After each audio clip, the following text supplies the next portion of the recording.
In my Nexus 4 review, I actually found it hard not to compare the new official Google device to its predecessor, the Samsung Galaxy Nexus. However, in this comparison, we're going to be taking a look at the similarities and the differences between Nexus Past and Nexus Present. So, this is Joshua Vergara from Android Authority. What's going on, everybody? And this is the Galaxy Nexus versus the Nexus 4. There's one thing you can't deny. The Nexus 4 by LG looks a lot like the Samsung Galaxy Nexus. You have the same features on the front, with the large 4.7-inch screen, the front-facing camera in essentially the same place, and even the notification light found near the bottom. The button layout is exactly the same, with the power button on the right and the volume rockers opposite it. The differences start with LG's own modifications with the design. The headphone jack is actually found on top this time, and the bottom houses the charging port surrounded by the two Torx screws, which seem to have become LG's distinctive trait. It's like a focal point where the construction of the phone begins and ends. Imagine this gorgeous, glass-encased phone being constructed, and when it's all put together, these Torx screws complete the process. The back shows yet another change the Nexus 4 introduces, in which the carrier or phone manufacturer name is done away with and is replaced with Nexus. LG's Nexus 4 also does away with the gray plastic back of the Galaxy Nexus and puts a sleek glass panel covering the crystal reflection design. The result is a sleek-looking black slab that does away with the curved design of the Galaxy Nexus to deliver a beautiful-looking phone that feels great in the hand. Glass makes this phone feel like a truly luxurious device. Okay, yes, this is a pretty fragile phone. A number of users have reported that even a small drop has broken either the front or the back panels.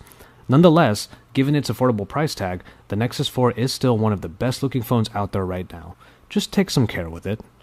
The Galaxy Nexus was one of the phones of its time able to support the previously hard-to-find Super AMOLED display that helped to bring a great viewing experience. It was certainly one of the first phones to get the constant, dang, look how big that screen is, and it solidified that having a screen over 4.5 inches was not only okay for a smartphone, it was going to become a standard. LG then needed to ump the ante by providing their own screen technology in the Nexus 4. Covered in Corning Gorilla Glass, the True HD IPS display has a resolution of 1280 by 768 and is able to bring in 320 ppi pixel density. To be fair, the official measurement of the Nexus 4 screen is indeed bigger than that of the Galaxy Nexus, even if it is just by 0.05 inches. However, the real story here is the Zero Gap technology. While the true effectiveness of it has been somewhat contested, I personally believe it works. Zero Gap takes off the layers typically found between the protective and display layers and removes them completely. The result is an even crisper and vivid viewing experience. Also, as LG claims, it allows for better screen responsiveness. I personally found all of this to be true on both the Nexus 4 and the Optimus G, its fraternal twin, so I would have to definitely give it to the newer device for truly improving on the already great display capabilities of its predecessor. The camera comparison further adds to the Nexus 4's lead, as the Samsung Galaxy Nexus honestly didn't bring great quality to begin with. Already brought down by its megapixel count at only 5, the picture quality in the Galaxy Nexus was not on par with most of its competition, and despite quick shutter-to-picture speeds, it really didn't set the bar very high. Which was good for LG, as it was able to learn from this and add in not only the adequate camera that a smartphone of this caliber needs, but one with enough extra features to go the extra mile. As 8 megapixels seems to be the standard count for high-end smartphones now, that's exactly what you get with the Nexus 4. However, the quality of the camera is impressive. It is a very solid performer that creates usable and ultimately very pleasing photos.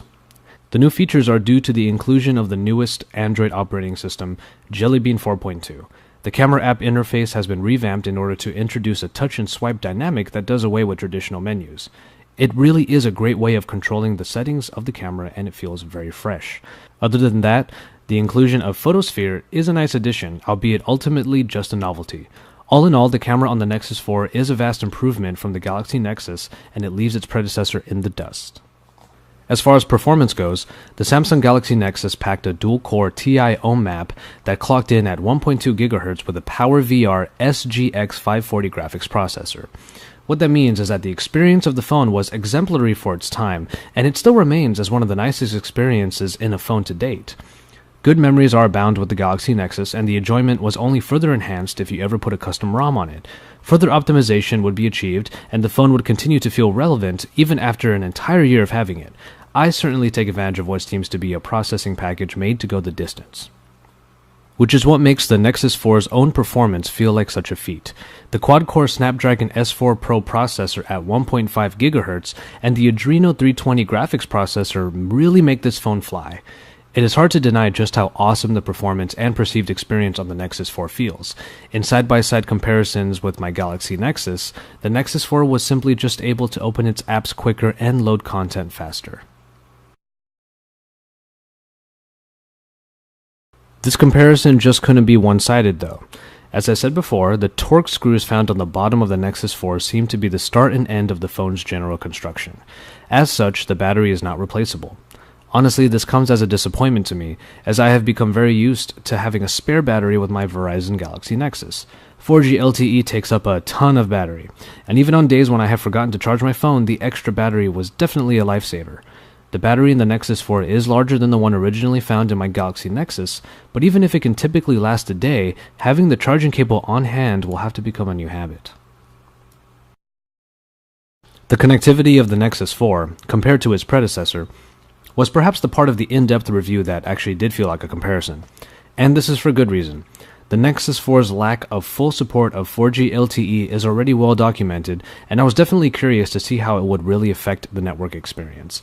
Now, I am a seasoned Verizon LTE user, and since my area is covered well by the phone company's mobile internet coverage, I'm definitely used to very fast speeds. It really does spoil you a little bit.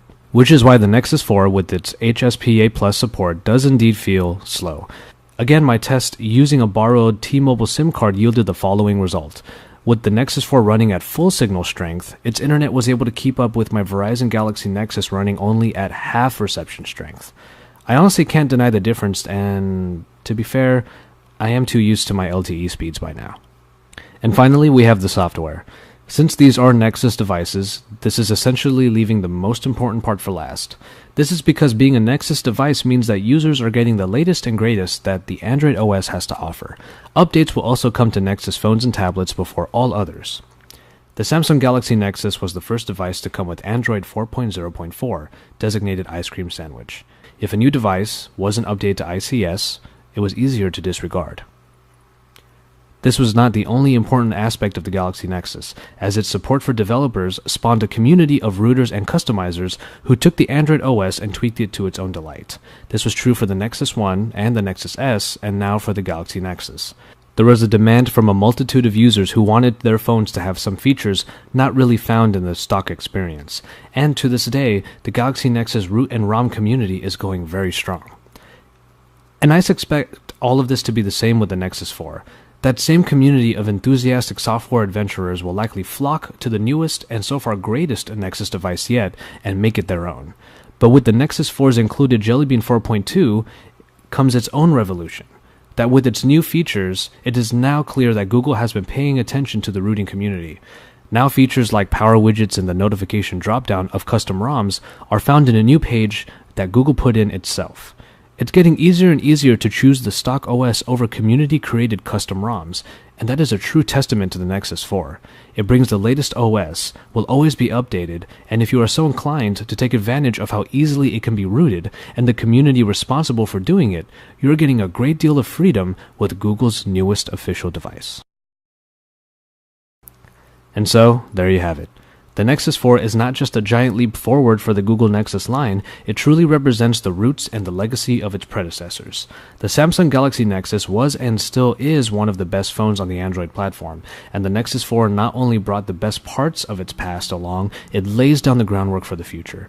As such, the Nexus 4 is a stellar improvement to Google's previous official device, and is likely to remain so for quite a while. Killer specs, a great form factor, a wonderful screen, first dibs on Google updates, and perhaps most importantly for some, the freedom to modify it to your heart's content, these are all things you can use to describe both of these phones upon release. The Nexus 4 is out now and is one of the hottest selling phones on the market. And why shouldn't it be? It has succeeded in filling some pretty big shoes. For my full written comparison, head on over to AndroidAuthority.com, your source for all things Android.